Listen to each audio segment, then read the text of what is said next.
something happening here. What it is ain't exactly clear. There's a man with a gun over there, telling me I've got to beware. I think it's time we stop. Children, what's that sound? Everybody look what's going down. All right, welcome to another episode of Under the Dome, week 11. No, I'm sorry, we're week 12. I keep forgetting. The Saints already had their bye, and we are now have the win streak up to 8 games. And yeah, there is something happening out there.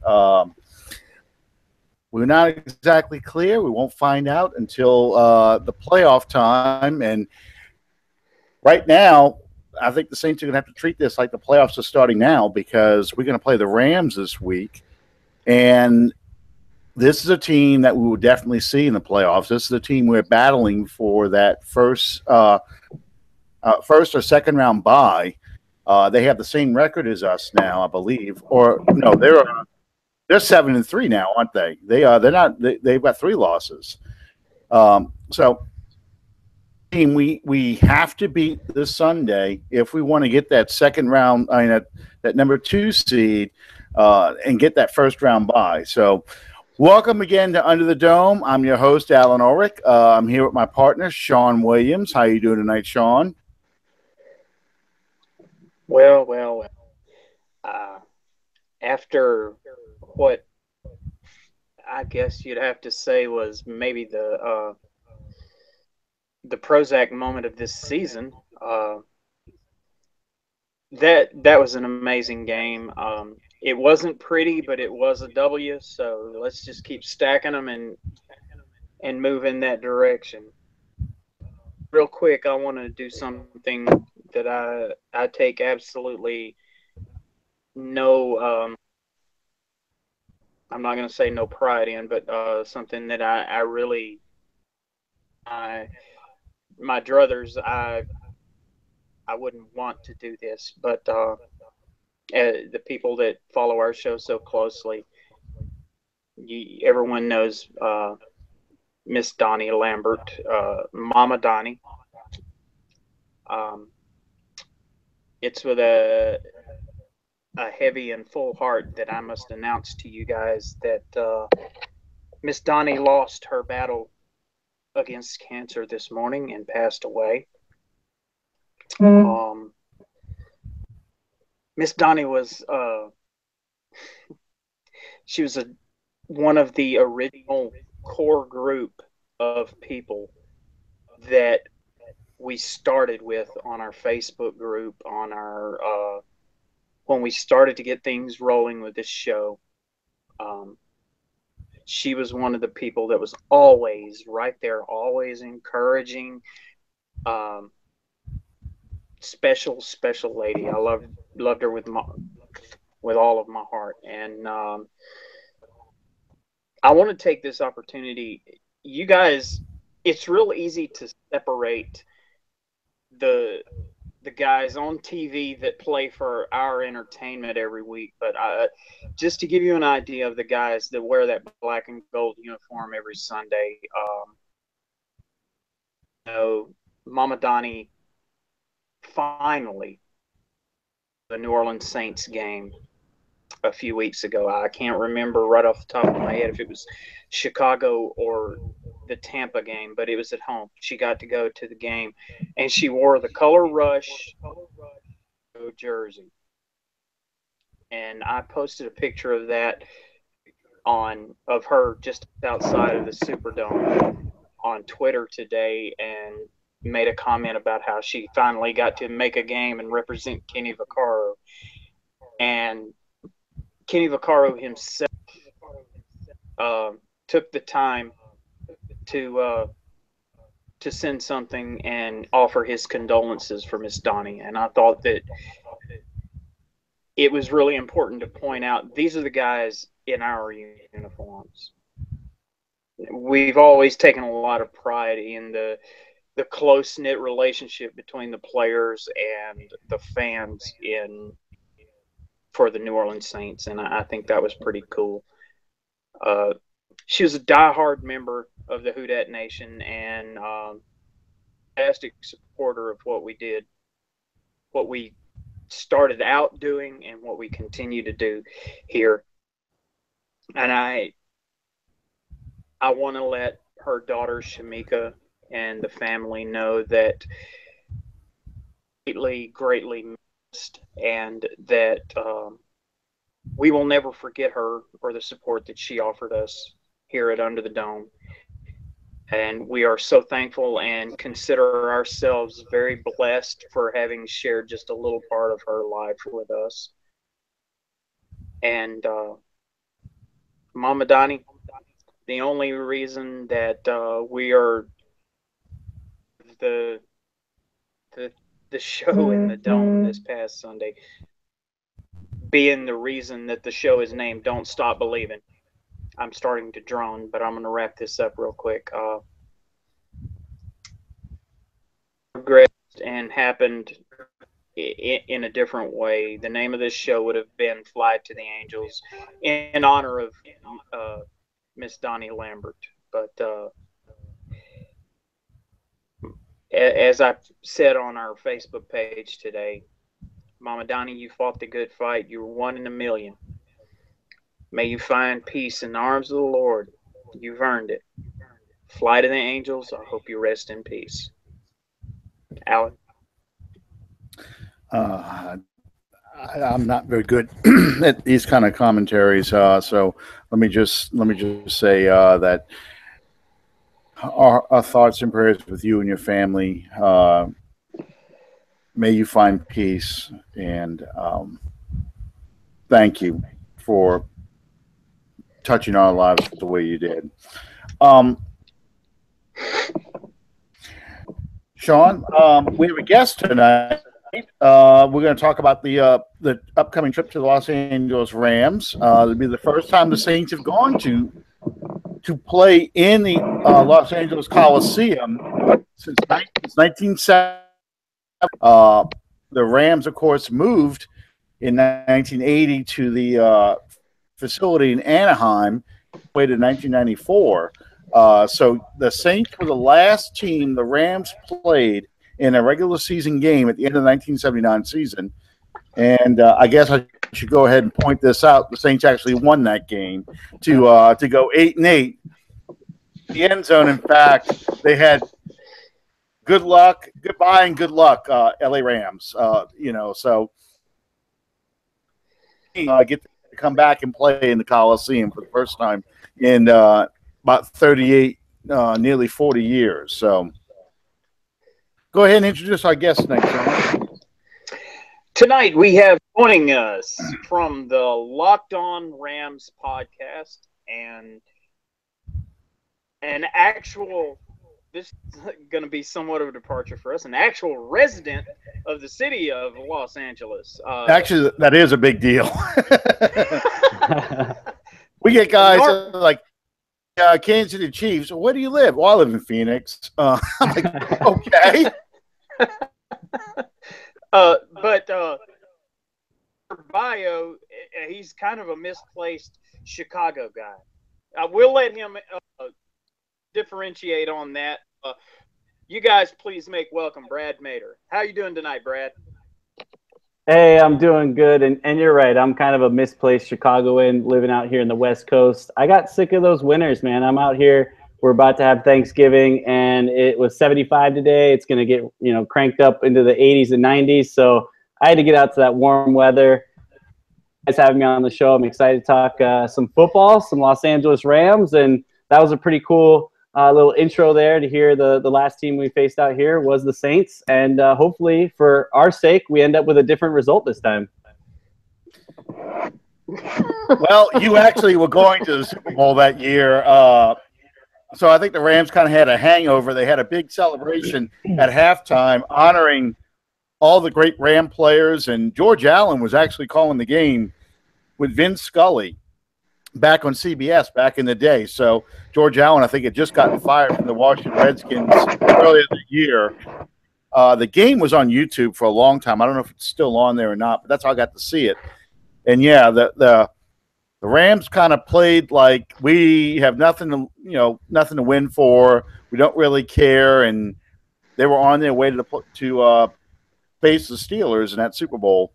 So yeah, it was kind of a neat game to watch.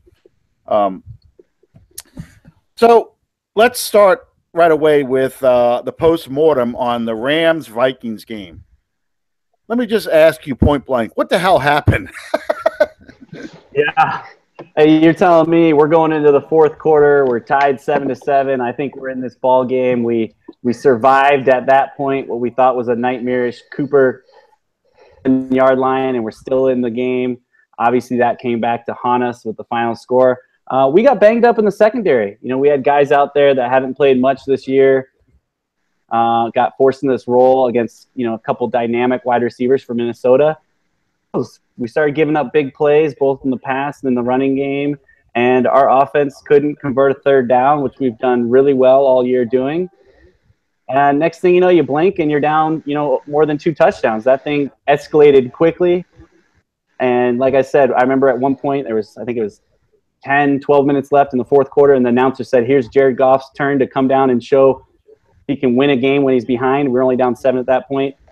A couple of possessions later, that thing was well done and dusted. So it got ugly quick. I learned for us. McVay talked earlier in the week about, what are we going to do when we face adversity? He said that we saw adversity earlier when we played Houston, 9-7. And we all know that's kind of a lie. When you're up at the half, not so much true adversity. So this was our real first true test. We'll find out this Sunday how they bounce back and make adjustments, and it'll be a true character to see how much all of us out here in LA believe in Sean McVay and the wonders he can do in a quick period of time. And he's got to turn around in 7 days and face a crazy streaking Saints team who've won 8 in a row and came back from that crazy deficit last week. So a lot of fun storylines for this game coming up. What's your injury report? Like, I saw Robert Woods is going to be out for a while, and you were talking about your secondary being banged up, and boy, that sounds familiar with us. We lost our top cornerback in the first drive of the game. Our Kenny Vaccaro, kind of our reborn safety, has missed the past couple of games. So yeah, we're pretty banged up in the secondary as well. But how's your secondary look? Kayvon Webster, who we're not really sure, he's in concussion protocol, so they might clear him on Friday, they might say on Saturday, it might be a game time decision. We're kind of hoping. McVay said that he was moving around campus pretty well and looked to show some signs of improvement, but with that concussion protocol, it's tough to really get an idea of where that stands. And then we had Nickel Roby Coleman, who I believe it was a thigh contusion. Today, I think they're giving limited information at this point, but he'll be limited in practice if he practices at all. Another probably game time decision. So the good news is for us, we do get Troy Hill back, who was out the last couple of weeks with a hammy injury. So he gets back. We had a little depth there, but we're still struggling. We got to have guys like Tremaine Johnson, who's on the franchise tag right now, making over $17 million. But makes some plays against that dynamic offense here, guys. Do you think Tremaine Johnson's primary job is going to be shadow Michael Thomas around? He's done that in the past where we've put him on a guy, and they've also kept him in an area, and they've said basically you're going to stick on the right side, and anyone that comes over here, that's your guy. So I'm curious, Wade Phillips and what he's done on the defense at this point. He trusts his players, and that's the great thing is, us fans sit here and we look at the depth of our secondary and say we're in trouble. Wade doesn't. They're on the team for a reason. He believes in those guys, so he's going to allow them to be in positions to make plays. It was pretty obvious that last week when they were just matching up one-on-one. I believe it was Dominique Hatfield that they kind of just started picking on, and he left him there. He didn't switch anything up. Hatfield went for a big play and missed, and it created that big touchdown up the sideline near the end of the game. But yeah, I saw that. I think we're going to stick with our guns. Yeah, we're going to stick with our guns. Okay. Offensively, what happened in the against the Vikings? What do you think? Primary What do you think was the primary, I guess, failing that night or that afternoon? There'd be a couple things. I think we got away from the run a little too early. We got Todd Gurley, who leads the league in touchdowns. He's in the top 5 as a rusher. He's been basically, a huge chunk of our offense this year, and we just kind of seemed to go away. I mean, in the fourth quarter, you get down that much, you really start turning into a passing offense. But I think Jared Goff had over 35 attempts. Gurley had about 14 rushes. We want to even that number out, especially against a tough defense like Minnesota. But they didn't play into McVay. He's very into his schemes and setting opponents up. And I don't want to say trickeration, but he does like to make the defense think and put them in positions to where they've got to, pick a guy or really make that quick decision. And Minnesota stuck to their guns. They had Gurley out of the backfield, didn't let him get away. So I got to give credit to that linebacking core and that secondary. They really held tight and wouldn't let the big play happen. Okay. All right. Yeah, because when it was 7-7, I really expected a heavy dose of Gurley trying to wear out that Minnesota Minnesota defense. So you keep that offense on the sideline. And it seemed like, like you said, they got away from the run early, kept trying to get that big play to kind of, kickstart the offense and kind of build some momentum and get going. And it just didn't seem to happen. Every time I felt like I looked up at the TV, they had the ball. We lost the time of possession battle there. And, Gurley's first drive, I think he had yards both on the ground and on the pass. And then the rest of the game, he barely matched that. So something went, askew there. We kind of went away from London pound. When you got a tough defense, you got to wear them out. And you got to, give your rookie quarterback on the road that play action to really work with. And they went away from the run, and they knew, basically he's dropping back and throwing, and they released that line. And, they didn't get a ton of sacks, but they got enough pressure that Goff didn't get to throw, step into his throw. And they made him uncomfortable. And that's one thing he's looked most of the season back there is he's looked really comfortable in that position. And on last Sunday, he didn't. Yeah, I've only seen a handful of games this year because, obviously with the Rams being the NFC West, we don't get a whole lot of games anymore unless they're playing a national, America's game of the week or whatever. So I saw the Cowboys game with the Rams. I saw the end of now I'm drawing a blank on it. There was one game where they showed the very end of the ball game, and the Rams pretty much had that game. But I haven't really watched a whole Rams game since that Cowboys win. So it seemed like he's got a good balance to the offense. Gurley keeps him honest. He runs the ball, especially when you get close to the red zone. But it's going to be a lot of Goff slinging it to, Woods and Culp, who I liked him a lot coming out of the draft. He's a great possession receiver, ideal fit in New Orleans. He ended up with the Rams, and you can see what I liked about him. Great set of hands, very determined receiver. And then they take a couple of shots with Sammy Watkins. In fact, after we beat Buffalo, it's actually kind of funny. I go to a site where all the newspaper articles from all over the country, are gathered in one area. It's called the Red Zone. It's all about the NFL, just the whole NFL leagues, sports pages. And I was reading the Buffalo. A lot of the Buffalo columnists are saying, and as the Saints are scoring 6 touchdowns on us on the ground. Meanwhile, Robert Woods and Sammy Watkins are scoring touchdowns over there in Los Angeles. But, the Buffalo brain trust, and they put that in quotation marks, they had to get rid of those guys. We can't have people scoring touchdowns on this offense. So it was rather amusing. Yeah, poor Buffalo. Yeah. They just keep making bad decision after bad decision. I mean, they trade for a guy, ends up getting banged up, and they bench Tyrod, and see how that went last week with those interceptions. And so, but their 2 wide receivers are doing just fine out here in LA, enjoying the warm weather and scoring touchdowns. They call it, in fact, the Buffalo sports writers. Go ahead. for Peterman. I love the guy. He was so Breeze-like in his approach and his preparation. And I thought when he came in against us 2 weeks ago, I thought, God, man, I wish we had got this guy. And then I watched the highlights from this past Sunday, and I'm okay. Buffalo, you can have him. It was painful to watch.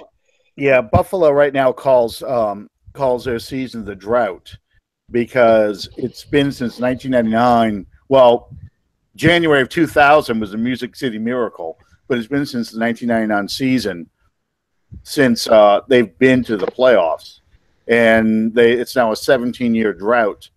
They call it, and I don't know. They've got a touch of the Cleveland Browns right now. They're looking to hit the reset button again, and well, Alan, they just want to rebuild that whole organization. Alan, you know as well as I do.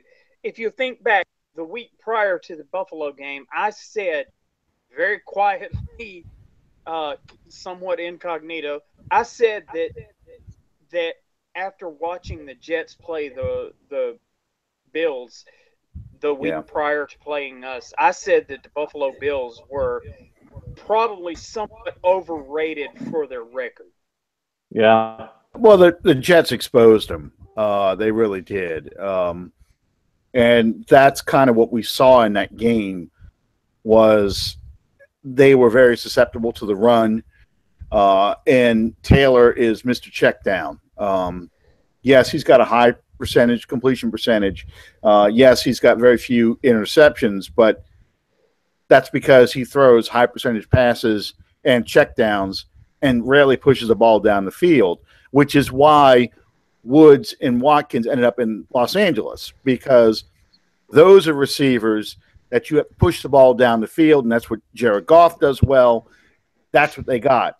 And what they thought they were getting with Kelvin Benjamin is a physical big receiver who gives you a wide catch radius, and he is going to be somebody who can take a check down catch, take a check down pass, and get yards after the catch to extend drives, ball control offense, and that's what Buffalo thought they were getting. You know, and then what's driving the Buffalo fans crazy is the things we're talking about right now. Whereas they see you get a quarterback like a Jared Goff, you get an offensive-minded coach like a McVay, you use these receivers, you push that ball down the field, and you get a strong running game. And it makes for a lethal combination and a very successful offense. The Rams, McVay is at the rate until this past Sunday. I thought McVay was really running away with Coach of the Year over Peterson in Philadelphia because of how well Jared Goff has done this year compared to last year, where people were kind of considering him a bust. Brad, do you see that? Yeah, definitely. People turned that boat around pretty quick. A lot of times last year, you heard that people in the media out here going, "What did we waste our pick? We traded all these people. We moved up. We got this guy. He can't throw the ball very well. Yeah, he's got an arm, but when he's on his back the whole time." So many changes this year, so fast. We got an amazing offensive coordinator. Obviously, we kicked out Jeff Fisher probably about 2 seasons too late, but he was really here to transition the team. I mean, that was his main goal, was to bring the team out to LA, get them here, get them settled. We picked up Andrew Whitworth on the left side, really solidified that line. John Sullivan is the center. I mean, those are key pieces to protecting this number one investment. We added Watkins to give that downfield, Robert Woods to give you that possession with Cooper Kupp being drafted. I mean, we put things together pretty fast as far as pieces. No one really expected it to work this well right away, but it built confidence right away. Sean McVay, just the way he is. I mean, I always call him kind of the miniature Tony Robbins. He's out there making you feel, like you can do anything. I feel like I can go out there and catch, 5 balls on Sunday the way he preaches to everybody. So they put it together, and Jared Goff has bought in. He's a complete reflection of his head coach. And a confident quarterback at the top of the draft like that and start, connecting and throwing some touchdowns, it's a dangerous thing. By the way, excuse me, Alan. Go ahead. No, go ahead. By the way, you are welcome for your protection for your quarterback with Mr. Whitworth. He is a product of right here in West Monroe, Louisiana. He went to high school about 3 miles. A decade ago. Hey, Yeah, hey. He's still really proud of that area, and it's fun to watch. I think I mentioned it before I joined on, before we went live, that I had some family that lived in New Orleans. I've always enjoyed it down there, and he always reps New Orleans and where he's from. So he's still a very proud. Yeah, Credit. He still represents you guys very well over here. I tell you what, it's really going to be a lot of fun to watch this game because, I wish our defense was a little healthier coming into the matchup. We lost our number 2 pass rusher, really, with Alex Okafor tearing his Achilles tendon this past Sunday. And he was a good pass rusher, but he's even better. So, it's going to be a little challenge. We're going to have a rookie starting. He's been rotating in a lot, Trey Hendrickson. But he's probably going to get moved to the starting role to fill Okafor's spot. So it's going to be a challenge for us to really control Gurley, because I think that was the Vikings' game plan when they played you guys, was take Gurley out of the equation, make Goff beat you with his arm, and they were just going to turn that pass rush loose on you. I don't know if the Saints can really afford to play that kind of game, because secondary. We'll see if Lattimore can play this week. We'll see if Vaccaro practices and can play this week. But a lot of yards against us. A little scat back running back really was able to get 100 yards on us, mainly because we were struggling in the passing game. We were kind of off balance a lot of the game. So this is going to be a tough challenge for us too.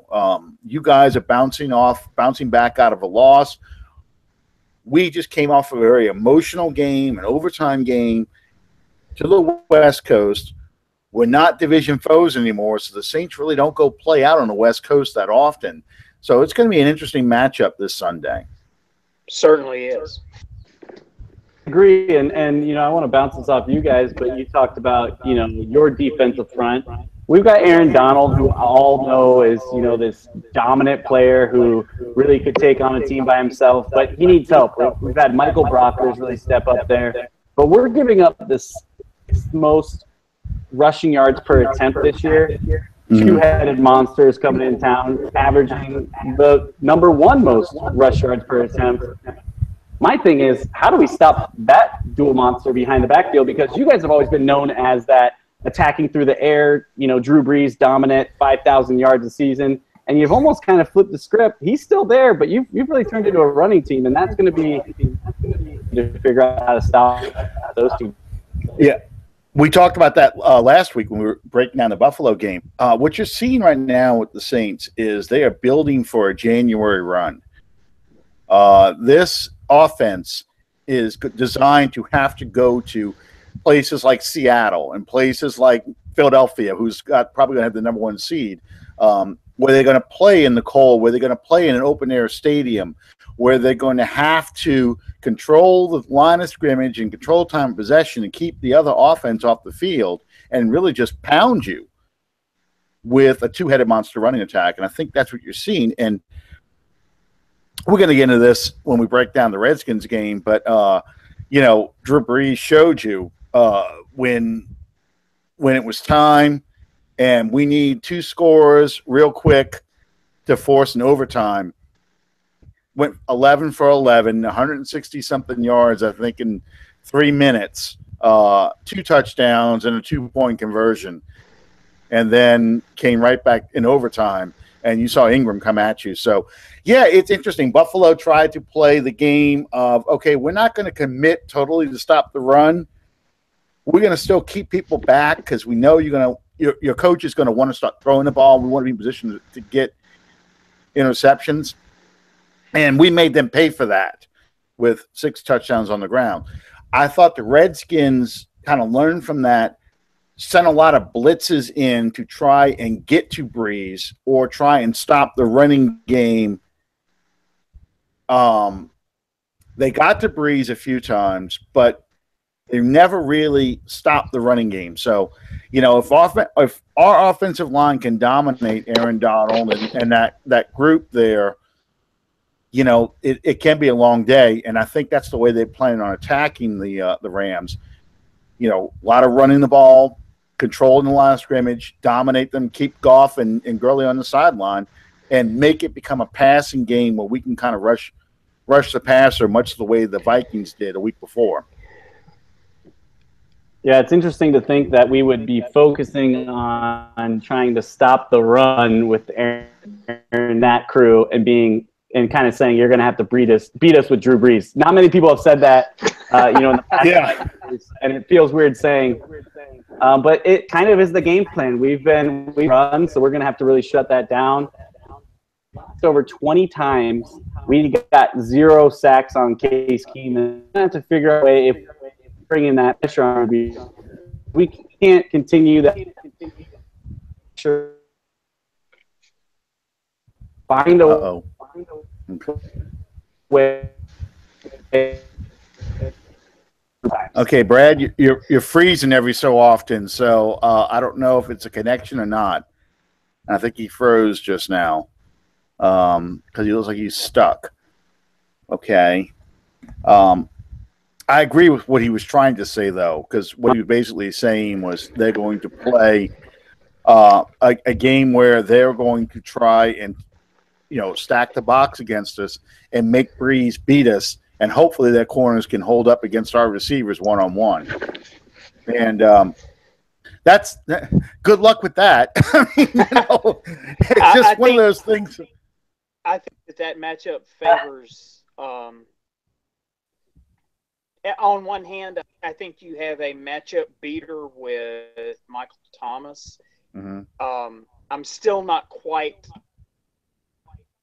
I don't want to use the word convinced, but I can't think of a better word on Ted. And he's played magnificently as compared to his sample size before coming in, and then since he's been with us, it's been like a night and day difference. I'm still not completely convinced that this is going to be a go-to guy, if that makes any sense. Yeah. No, I get it. He is more of a speed guy. It's like you're like saying a few years ago, saying that you want Devery Henderson to be your go-to guy or your possession guy, and he's just not built for it. Look, what was most interesting in the Redskins game was here we are, 3 minutes and some change left, and who does Drew Brees start going to? He starts going to Coby Fleener. Coby didn't catch a single pass the whole game until those final 2 drives. He caught 5 passes for 90 yards, including an incredible catch and run along the sideline. The tying score. I think that really shocked the Redskins. They were trying to play, because the Saints had no timeouts, they were trying to play the sidelines wide open. Michael Thomas gets 2 huge receptions. I think Ted Ginn got 1. Michael Thomas got the other one. And then, then Fleener comes to life. And it's just, it was an amazing drive. And I think they can do that same kind of thing against the Rams, because I think the Rams are also hurting in that secondary, trying and play that soft shell, keep 7 close to the line of scrimmage, blitz Breeze a few times, get him off his spot, but try and play that soft shell where they keep things in front of him and hopefully limit the amount of impact players like Kamara and Ingram have. Is Brad back? Yes. Okay. We got audio, but welcome to the wonderful world of Google Hangouts. Yeah, I know. I know it becomes a mess. At the risk of being rain on the parade, I want to point out, and I feel that this is apropos for the moment and the situation. I, I am as diehard Who Dat Nation, blah blah blah, but make no mistake about this entire situation. As great as it was to get the win and continue the streak and la di da di da, make no mistake, not nearly win this game so much as the Redskins lost this game. Would you What do you think mean that? by that? Fair assessment. What do you mean by Now, well, the play calling, the quarterback play by Cousins possibly could be suspect, and most importantly is the all-important grounding call. Now, you're more of a studious person on the rules and regulations on the league, and I'll submit to your explanation on this. There was word that came out immediately after the game that they made the wrong call on the intentional grounding call against the Redskins on that Kirk Cousins play. Now, strictly from my vantage point, from my understanding, the guy stood up, had one timeout left, time drawing down, 50-plus yard field goal at that point. No receiver was 20 yards of where he threw it, and he threw it out of bounds. It was in the tackle box. That is, to my understanding, that is the textbook definition of intentional grounding. Now, am I wrong in that assessment? No, you're not, because here it is. Look, his excuse was the receiver ran the wrong route. It's irrelevant if he ran the wrong route. I can say that almost every time. If he I'm would have had to have lined up on the wrong side of the damn field. Well, he was supposed to run like a bubble screen or something like that, they said. And instead you had two receivers run inside curls, like they were clear out patterns. It was just I believe him when he said it was a bad throw. He ran the wrong route. Here's what they're sticking on. They're looking at it from the standpoint of most of the time when you intentionally. You all right? You all right over there? Yeah, just a malfunction. Sorry about that. Okay. Most of the time when people are guilty of intentional grounding, it's usually because they're under pressure. And what Cousins did was he took the snap, took 2 steps, and was like 1, 2, 3, get rid of it. But it went high and out of bounds. That's what makes it intentional grounding, because there was no receiver in the area. So to me, it wasn't a problem. Where the fans are really mad at is a 10-second runoff, because you lost the yardage, and then you went from 28 seconds to 18 seconds, and that was his second intentional grounding of the ball game too. Well, so in my opinion, and maybe this is a jaded point of view because the Saints have been beneficiaries of such bad calling over the specter of the pass interference against Michael Thomas. The blatant pass interference against Michael Thomas. The guy doesn't even turn around. He's totally facing Michael Thomas, grabs his arm, grabs the jersey, because he got beat. No flag. And that was on a 3rd down. So the Saints had to settle for a field goal, and it made it 16 instead of 20-24. That was a critical score right there, that we lost 4 points on that call, because that would have taken it inside the 10, probably around the 5-yard line, if they would have called it as a spot foul and first down. So, I look at that as a 4-point swing. Well, regardless. Okay? Regardless of that. I come from a different school of thought than most people. Number one, you have too many plays, too many variables. Officiating doesn't cost you games. You had depends on when the call was made. Depends on when the call is made. Well, I will say that. Yeah, okay. I will grant you that stipulation. But the thing is, there's so many opportunities over the course of a ball game for one play to make a change here and there. We've been the beneficiaries of some really, really bad calls over the years.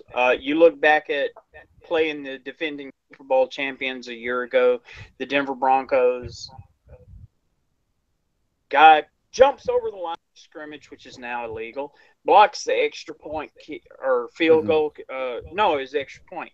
Yeah, it was extra point. You returned it. Steps out of bounds and returns it all the way of evidence, so we lose the game. Yeah. That's a part of the game. Injuries are a part of the game. If you had a great, I've said this a million times on this show, if you had a great team except for when so-and-so got it, you didn't have a great team. Yeah. Part of this game, you have to prepare for that. Your game hinges on one referee's call. You didn't have a very good game. Look here, Brad, you back? Here's how. Brother. Yeah. Yeah. Let me just. Backing out. Okay, good. Yeah, let me just put a little ending to this. Here's how I look at it, because the intentional grounding hurt, 10-second runoff, and the loss of yardage. So you get yourself out of field goal range, which could have been the field goal to win the game. You play in overtime. You win the coin toss. So you receive the ball first. You've got 3 chances now to get those first downs, get that drive going, and at worst, kick a field goal and let the Saints get the ball afterwards. They didn't do it. Cam Jordan sacks him on second down. Huge play. So it really messed up. It was like the Redskins kind of unraveled from the minute on that 3rd and inches play. It's got the tying touchdown, that second to last drive the Redskins had. That 3rd and inches play really unraveled that offense. They were kind of, the momentum had shifted, and you could see it on the defensive side. Coverage is wide open, and when Kamara catches that ball, 4 Redskins are within 6 inches of him. 3 of them just watch it, basically whiff, and the 4th one just basically watches him walk into the end zone. He bobbles the ball in front of them all. So it's just, and on the 2-point conversion play, we talk about, the great block by Josh Hill, but there are 2 Redskins who were unblocked who could have possibly, although Kamara's too fast, but had 2 players had a chance to at least trip him up and maybe stop him from crossing the goal line. And they don't run at full speed and don't get him. So, there was a lot to that game other than that intentional grounding call that caused the Redskins to lose that game. They completely unraveled in those last 5 minutes of the ball game. So, what am I going to do with you, Sean? You're falling apart over there. I know, man. I'm going to have to trade my 49 in on 225s, I think. I've tried that for a long time. That shit don't fly. Now wait a minute. Now I gotta quiz you on something. I saw on Facebook a picture of a 50-year-old icon. Yeah. Well, I'm not quite 50 yet, but it fit for that picture. That's the 6017. First thought that went through my mind was, yeah, he got hacked. Yeah. I'm not 50 yet. I still got a few Ed, let me left. ask you this: with Robert Woods being out, and you have second-year quarterback that is having arguably an MVP type season thus far in Los Angeles, this game shaking out for the Rams going up against the Saints secondary. Yeah, Robert Woods' loss hurts a lot. I mean, he led the team in receptions. He led in yards. He just kind of seemed to lead as far as that go-to. We've used Cooper Kupp quite a bit. You guys talked about him earlier in the show and, saw his potential in the draft test. He's had some big drops. He fumbled one. He had a big third down conversion that would have kept the drive going for us late in the game that he dropped. But he's going to have to step back up. And I think the way that he approaches the game before, but he's kind of a block of his coach, and he is a pro. He's going to come out and get ready. So I think we're going to see a lot more of him. A lot of our special teams fits that range that Robert Woods so well at doing. No one's really seen yet. We got Mike Thomas, who was suspended for 4 games to start the season, is back on the roster, and he's a talented guy. And then as well as, we've got Josh Reynolds, who's a rookie this year, was a late-round draft pick. Great preseason. So with him getting some opportunity, we expect him to step up. McVay, when talked about it, basically said, man up. It's a very cliche thing in the NFL, but he likes the guys that are back there. If this was last year, lost a player like that, we wouldn't have known where to go. This year, we've got a list 6-7 deep that can really fill in. And then there's Tavon Austin, who, that name used to mean a lot, ringing around and as far as the Los Angeles Rams go, and even back when he was in St. Louis. But 2 snaps last game, some more production, whether that's kind of, on reverses and as a running back, or even just getting him the ball in an open space. Yeah. Is Tavon Austin even returning kicks anymore, or is he kind of been just pushed almost out of the playbook entirely? Yeah, he left about 3 punts to start the year. So he got pulled pretty quick. I think by about week 3, he was gone in all special teams units. But then we started working him into the run game. He was getting about 6 to 8 carries coming out of the backfield, and he was, getting average around 4 or 5 yards a carry. And it seemed like, okay, we finally maybe found a role for him. From him, like I mentioned last week, only, and that's just, you're not going to be productive or get into a flow if you're a guy who's used to being a number 1 wide receiver with. Yeah. But yeah, he's going to have to play more to get to be productive. Yeah, we had a similar issue with Brandon Cooks when he was here. We did kind of figure out how to use him effectively, but yeah, he was kind of an undersized receiver. Struggled returning kicks, fair caught most things, didn't run.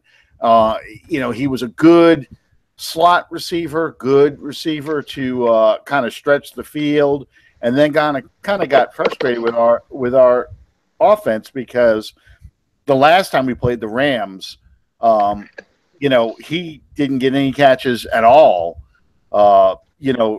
It was that personal game between Sean Payton and Sean Williams. I know Greg Williams.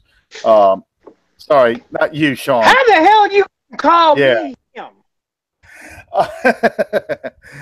Greg Williams and Snead and Thomas both had big games against him, but Cooks didn't get anything.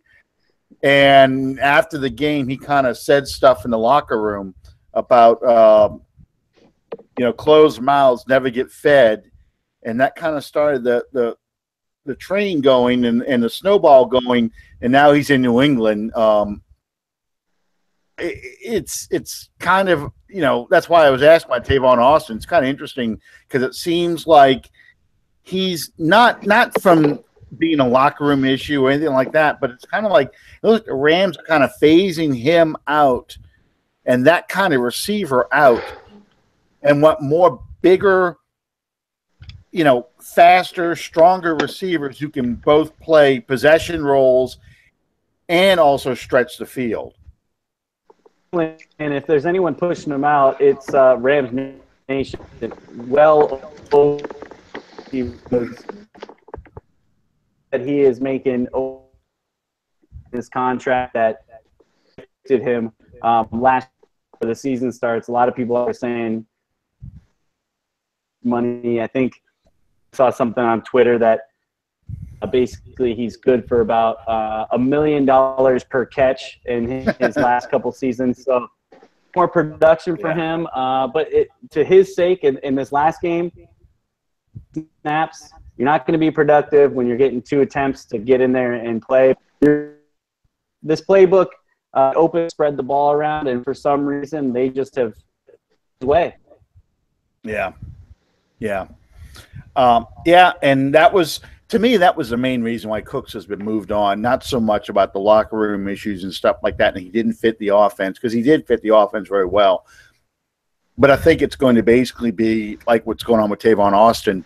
The Saints kind of looked at their finances and said, look, we're going to have to extend Drew Brees. We're going to have to pay Kenny Vaccaro. And Cooks' contract's going to be coming up right after Vaccaro's.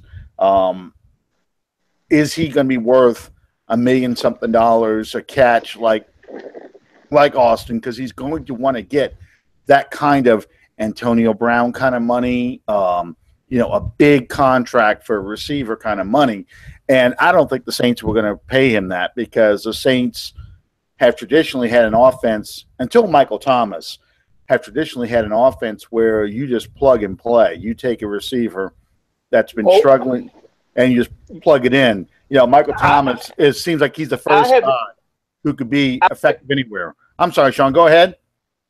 I have no reservation in saying it. Brandon Cooks wasn't worth that. No. In this offense, you cannot afford to pay Antonio Brown to Brandon Cooks. There's only room in every offense for one superstar, if you want to call it that. And in the New Orleans Saints offense, that is, up until such a time as he chooses to change that dynamic, that is going to be Drew Brees. That's not ever going to be Brandon Cooks. Well, he wasn't getting Drew Brees money, but he was looking to get a $25 to $30 million contract, much like what we did with Jimmy Graham. And you're not going to give that to a guy like Cooks, who's not even your number one receiver. At least Graham, for people who rip on him now, Graham did give you double-digit touchdowns, gave you 1,000 yards receiving, caught nearly 100 balls every year he was a starter until after his contract. I'm talking 2011 to 2013, when he was looking for that, when he got that money, he was giving you those kind of numbers. So you could say, okay, I could pay him like a number one receiver in this offense. You're not going to be able to say that with a guy like Cooks, and that's the difference. And look what we did with Graham. We ended up trading him anyway. So, again, receivers are just not going to get paid in the Saints offense. They're just not going to do it. The only person to get paid is going to be Brees, and then the offensive linemen. Those are the people who can get paid. So yeah, I agree there, and it makes sense if you look back in the history, and you guys are well aware of this, but it's kind of line up a bunch of guys on the outside and let Drew Brees sling the ball around. If you're going to put money, it should be to protect that arm and make sure he doesn't go anywhere. We've seen many of guys come through that wide receiving rank and put up big numbers. And, that's been one of those positions. I mean, I know more in the fantasy range, because it was kind of like, all right, we'll pick up one or two of these, Saints receivers, and one of them's going to do good, and then move on from there. But you're right. In Brandon Cook's money, I think you did the right thing on making a trade there and getting something out of him while his value was still high and before he left you with nothing. Yep, exactly. We got Ryan Ramczyk basically with that pick, and he's been a very solid. He didn't have a good game Sunday, but he has been a very solid draft pick and a very solid offensive tackle for us. He's played both on the right and the left side. He's kept Drew clean.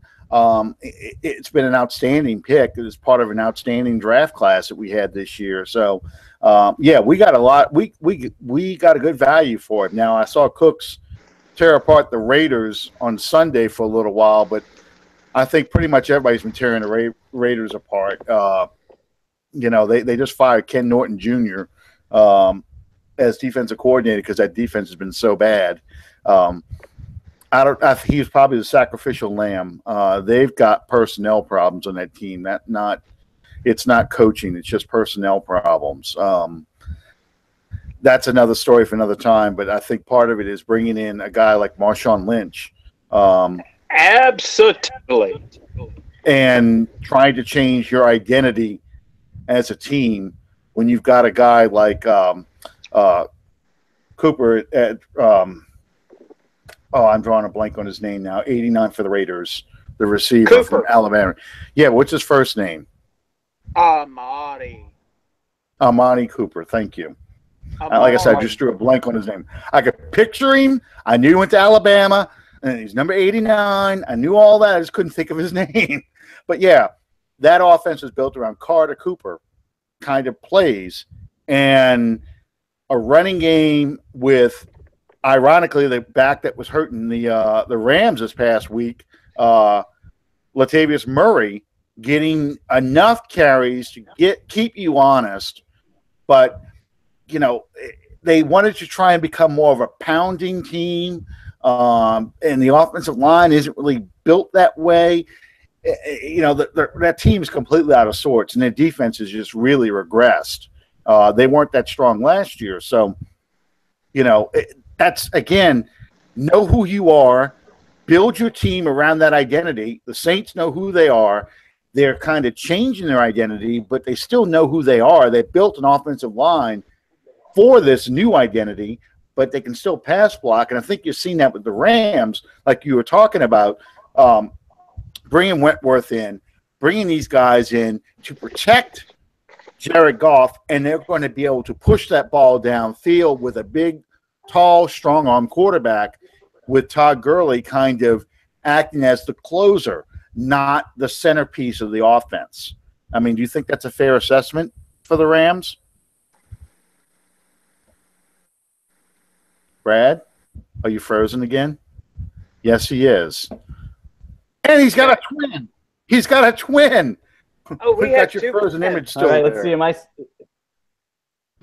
Sorry about that, guys. I don't know. My connection's been in and out here, but question about the Rams and working the running game. And you have to think back a few years. It was 3 years ago when the Rams took Todd Gurley in the first round. And in those days, 3 years ago, that was kind of a, wow, running back first round. So they had developed this plan years, even when Jeff Fisher was there. They wanted to get to that type of team, get a running back that they could, give 25 carries to, 30 carries to. And that first year, he really kind of took off. Second year, really went nowhere, didn't have the blocking, like you said. And they're getting back to what maybe the plan was 3 years ago. Get a running back that we can get the ball, spend another high pick on a draft pick as far as, bringing in a quarterback.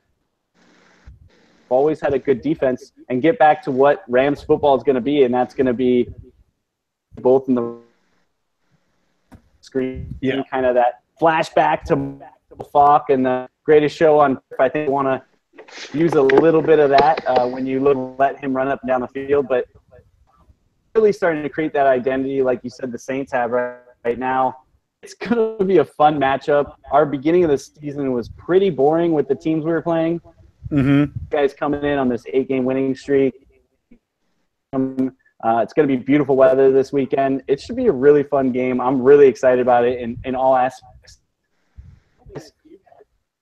In this game, I know you're coming off 8 straight games of victory and from this huge comeback last week against the defense and trying to figure out that puzzle piece, or is it shutting down what we thought was a prolific offense? I'll let you go, Sean. Oh, okay. I think what you said earlier is right. I think what the Rams are going to have to do is concentrate on stopping Ingram and Kamara. Don't let them get going, because once those two get going, it just opens up so many things for the Saints. And Breeze's security blanket right now is clearly Michael Thomas. That's who he's going to go to on third downs. That's who he's going to focus on when we want to get those first. Because here's the thing about the Saints. It's almost like they need to get that first down.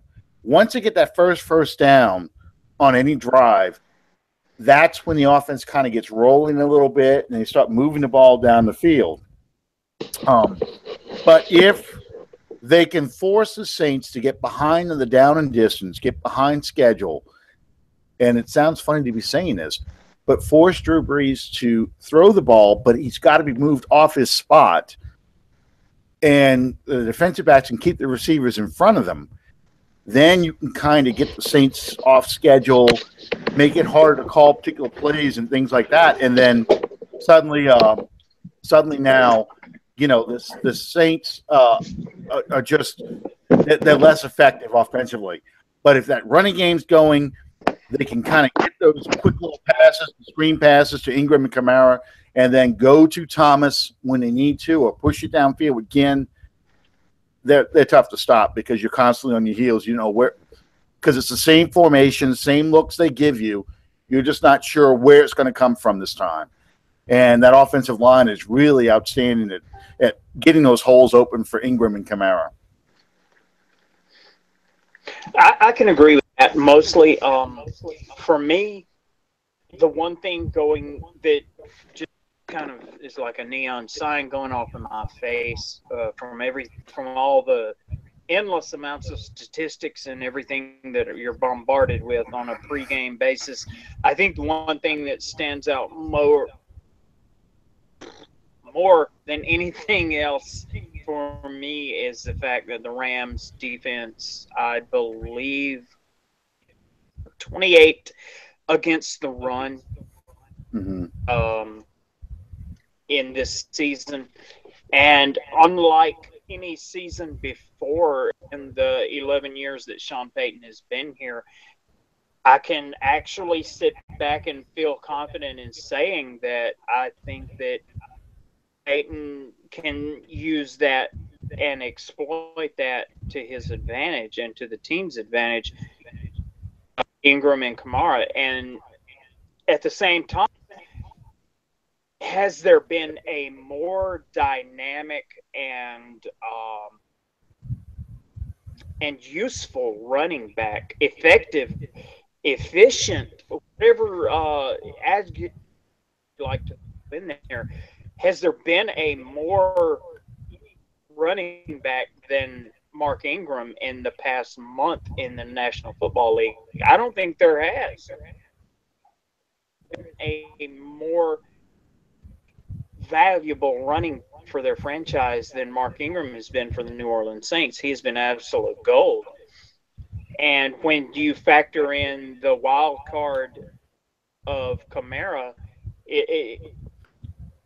I would hate to know that I had to establish a defensive game plan to stop these two.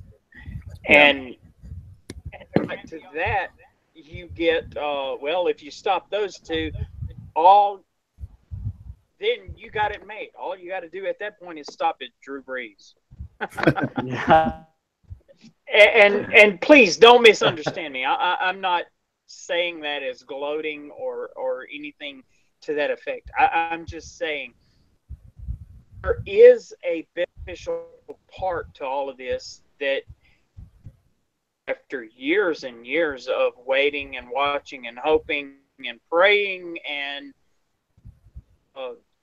there is that ground game that you have to contend with. You don't have to Drew Brees taking a 5-step drop every play. You have a ground game you can depend on. You have a defense that you can stop the other team. I think this is more of a complete effort than has ever been for the New Orleans Saints. Sean Payton, anyway. Yeah. Well, but the good don't news... let me slander the Dome Patrol, please.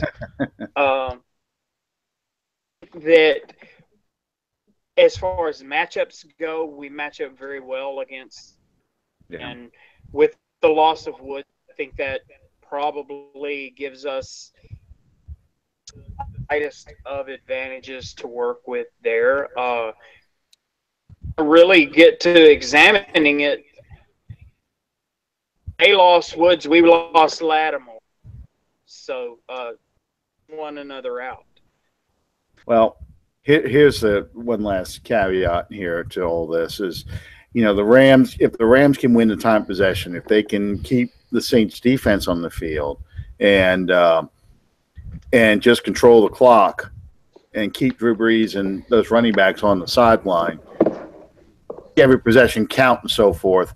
I think the Ram, because that was basically the Redskins' plan, was to win the turnovers, keep Drew Brees on the sideline as much as they could, and score and make it a shootout if necessary, but score enough points that you kind of keep the keep. Are you pouring something, Sean? No. Okay, I'm hearing like pouring going on right now, and I'm being kind, making sure you're not on a road trip, and checking on you. So, all right, because that was live. Okay. All right. Anyway, basically, let me finish my point by saying that, if you can keep the Saints offense on the sideline, you have a good chance of winning the ball game because our defense is a little beat up right now. So it'll be a good matchup. I have a feeling this is going to have a similar vein to that Washington Redskins game, a very shootout-related kind of game. God, I hope not. Well, my medication. Yeah, I'll get to it. I've actually. I'm running out of time, so I'll leave you with this. I don't see shootout game. I predicted on our Lockdown Rams show. I predicted 24 victory for the Rams. I think being at home in front of the Coliseum, our fans are ready to go. Tickets have been soaring up, and I think it's going to be a loud crowd for us. We're going to try to focus down on shutting down that run, and weirdly enough, making Drew Brees, we talked about turnovers. The Rams are undefeated when they win in the turnover department. I think that's going to be another big play here. When we lose in the turnover department, we haven't won a ball game. So I think that's going to be a key to this game going forward. I think it's going to a couple big plays, but I think somehow the defenses are going to find a way to really coming from, Rams scoring over 30 points and 40 points. It's going to be, I think the Rams this time and the streak. I don't know. I'm really just kind of putting it out there. I think it's going to be one of the better Sunday games that we're going to get. I'm just glad our team's involved in it. And we're actually talking about a Rams game that matters. I think that's the biggest thing for us LA fans out here. Absolutely. It's been a long time since we've talked about a Rams game that matters. It's going to be a fun matchup. You guys, the best of success after this Sunday. Well, thank you for being on the show, Brad. Brad, how can people follow you? Feel free to reach out to me. It is at LA_RamblingBear on Twitter. You can also find me on Lockdown, both on iTunes. You can find me on Twitter. And then Rams Podcast. It's our weekly Rams podcast we do. We're on iTunes at Rams Podcast, Instagram. So if you can tell me you can't find me, I'm not buying it. Well, Brad, as always, or Bear, I should say, we appreciate you being a guest on our show. We don't give out prizes or anything. There's no parting gifts, no board game version of Under the Dome. But we extend the invitation to always have you back. In the beginning of the season, we always do a season preview. We take guys who represent each conference or each division, I should say. So I would love to have you come back on to represent the NFC West, the Saints' old stomping grounds from 1970 to 2002. They were in the NFC West. So I would love to have you come back on the show.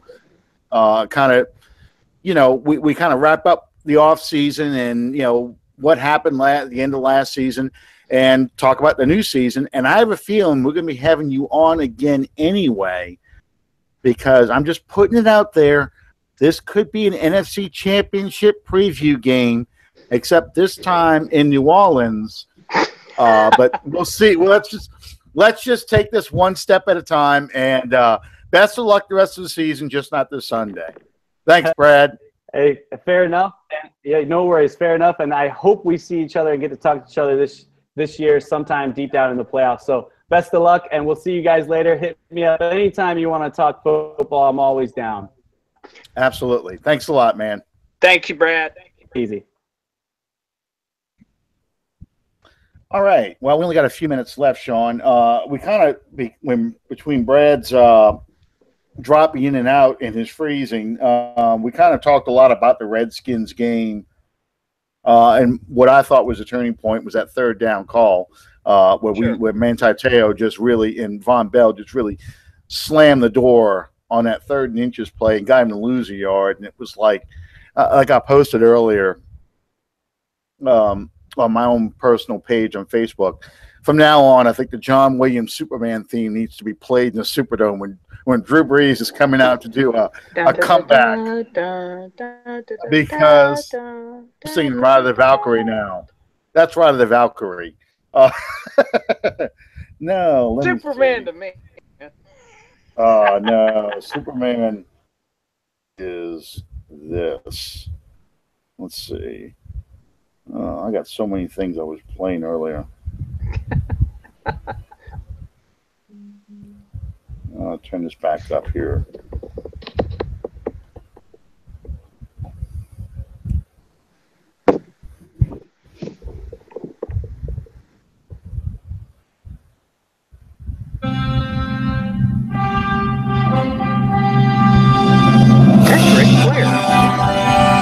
Yep. Sure. Yeah.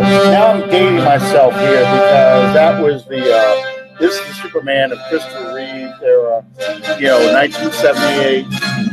And to me, this is a definitive Superman. I don't even pay attention to that crap Man of Steel and Superman versus Justice, Batman and Justice League. I mean, just play this when Drew comes out.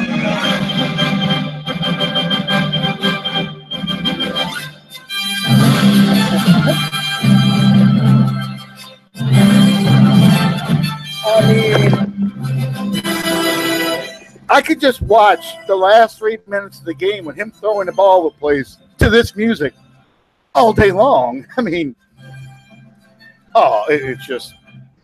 it's what you need. We needed Drew Brees to be Superman. He was Superman. So that's the way it goes. I owe Drew a really sincere apology because no less than a week ago I sat here and I said, so far away from that passing game, sooner or later we're going to need it and reach for it, and it's not going to be there.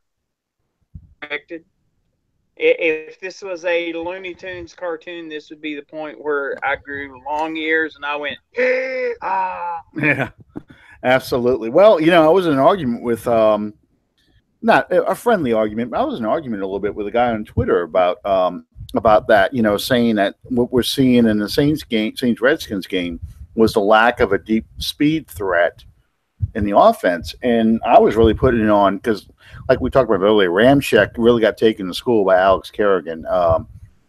He consistently was pushing him right in the back of Drew. And I thought that they really struggled in pass protection a lot. And, he's like, I said, Henderson and Meacham didn't really put the fear of God into a secondary. But the Saints were able to do that because you had Jari Evans and Carl Nix playing an all-pro level in the middle.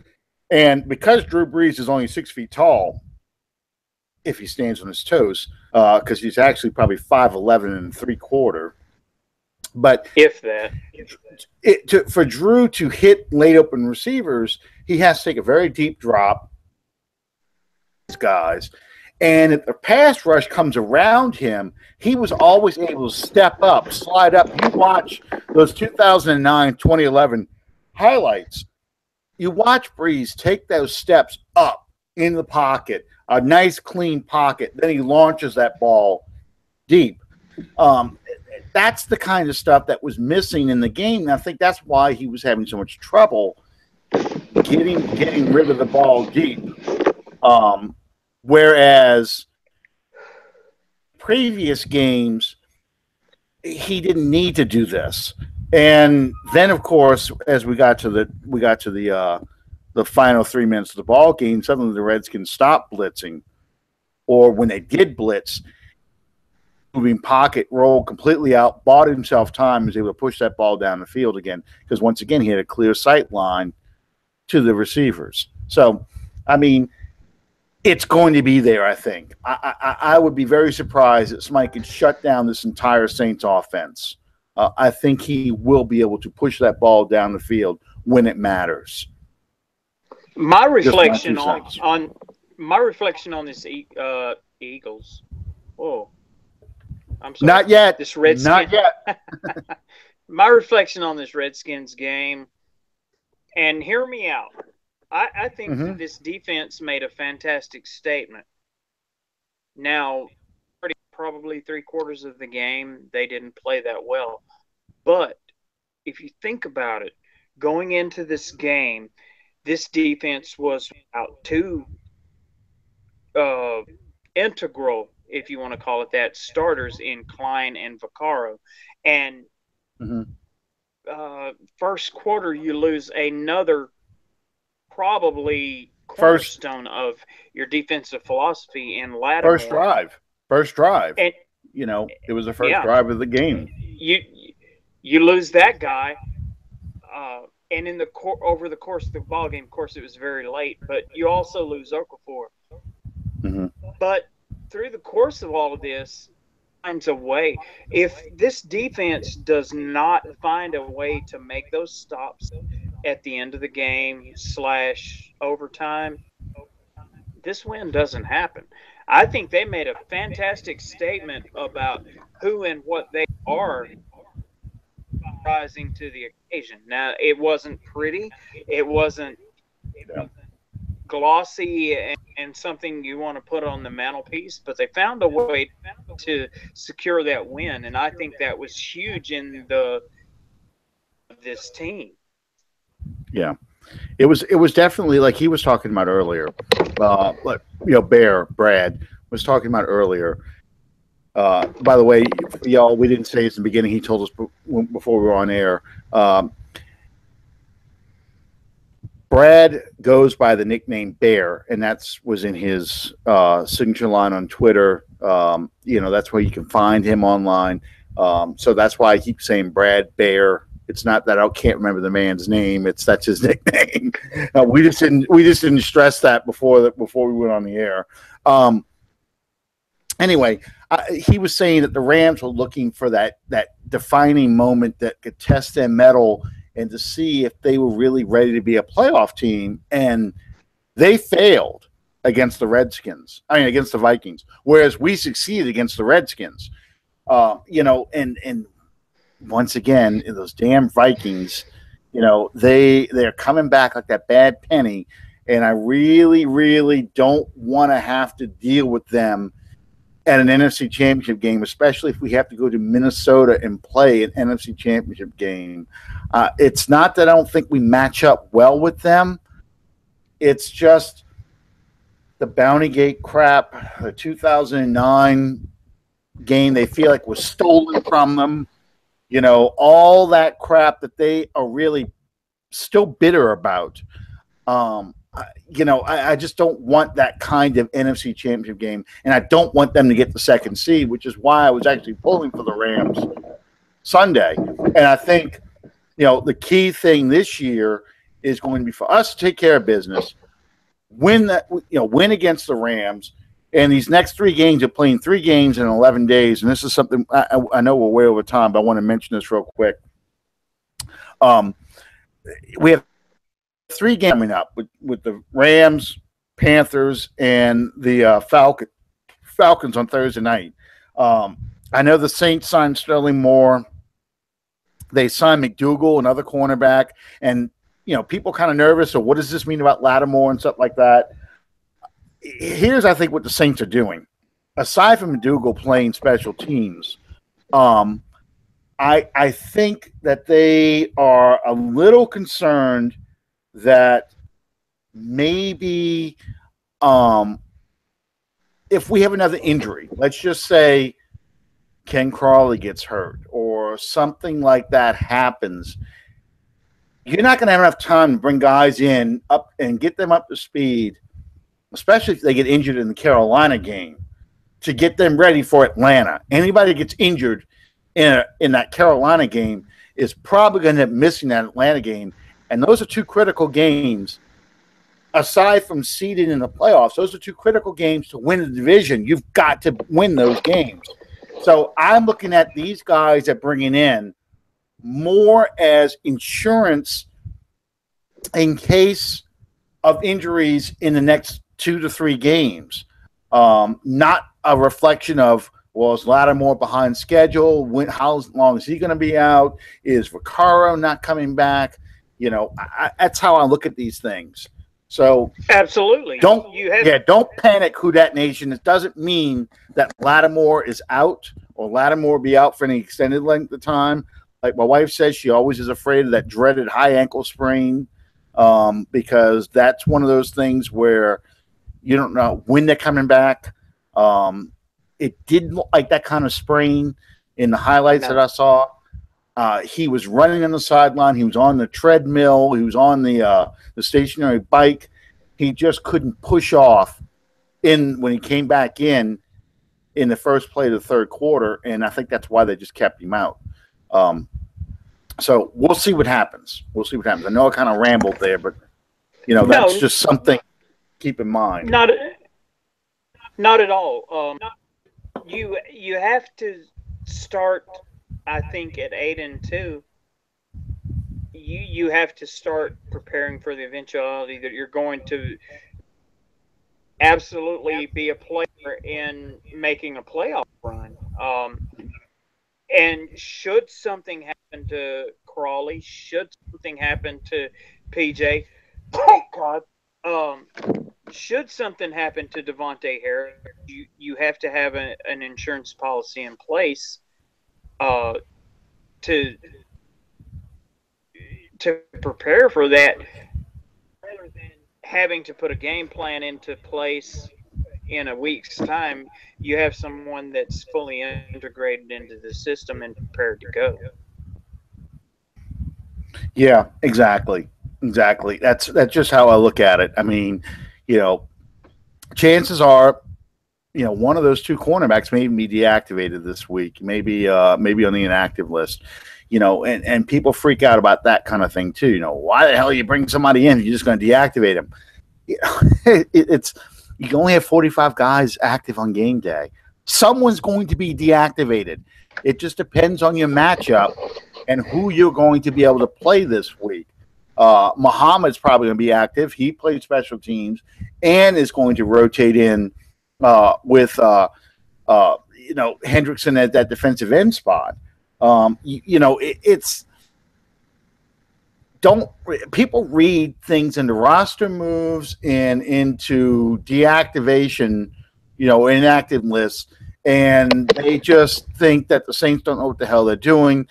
Whereas it's game plan, and you have to deactivate or have to make inactive. What is it? 45 and 9 players, and one of them's going to be a quarterback probably every week. So it's just the nature of the beast. Everyone does it. Every team in the league does it. So we'll see. It's funny how you spend an entire off season, an entire training camp on bended knee, praying or offering up sacrifices or whatever for your team to actually be relevant. And then when your team is actually in a position to be relevant, you become the most paranoid person in the park, man. The Saints are on a fantastic run right now, and I think that's wonderful. As I said earlier, looking back, if you wanted me to sum up the Redskins game in one sentence, I would say that the Redskins lost it more than the Saints won it. Now, that takes absolutely nothing away from what Drew Brees did towards the end of the game, because Drew Brees is Drew Brees. Mm-hmm. But the Redskins had the opportunity to kind of lock that one down and seal it away, and they make the plays. They didn't call the plays. so on and so forth. They didn't seal the win the way that a good winning team should. Well, they were a desperate team, and you could see that in going for a fake punt on your own 15-yard line. The Redskins had to have that game, and they called that game, the plays in that game, like a team that had nothing to lose and everything to win. They had to win this tough game on the road, so it really, really hurts them. I'll be surprised they bounce back Thanksgiving. Against, I think they play the Giants. Yes. I think they're gonna have some problems this week because I think this was an emotional game for them. It was an emotional letdown to lose the way they lost. I think there's going to be a bit of a hangover for them. And the Giants are sort of, I don't know if they're playing for their coach or just taking advantage of teams being pretty sloppy. But the Giants could give them some trouble. And, somebody's going to play this back next week and go, look at this idiot. The Redskins blew out the Giants, and you thought, there was going to be some kind of hangover or anything like that. But I just, just when you're about to put the final nail in the Giants' coffin. Yeah. Who saw that coming? Right. Exactly. Thanksgiving games I don't read a lot into because there's. Who knew the Lions games would be more entertaining? I was like, who knew the Lions games would be more entertaining than the Cowboys game? Anyway, I say that, but at the same time, with Thursday games becoming a weekly occurrence during the season, I don't think that there's that much difference now as there is for all of those teams that play on Thursday night. Yeah.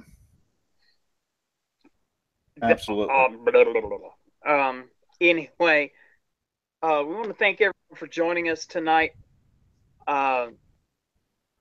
Again, on behalf of myself, my family, the Under the Dome family, we want to offer up our most sincere condolences. Family of Donnie Lambert, Shamika Boyd. Our heart goes out to you and your family for your loss right now. You'll never know exactly what encouragement, support, and all that meant to me. This is really, really tough for me. We hope that you have our thoughts, our prayers, our well wishes, and our condolences at this time. Absolutely. I've lost several friends recently to cancer. So, and I've got another one who just got a diagnosis that's not very good, and she's going to fight through it as well. So, our thoughts and prayers are with you guys always. Thank you guys for joining us on Under the Dome. Sorry about all the hitches and glitches tonight, but it wouldn't be a live podcast unless we had those things.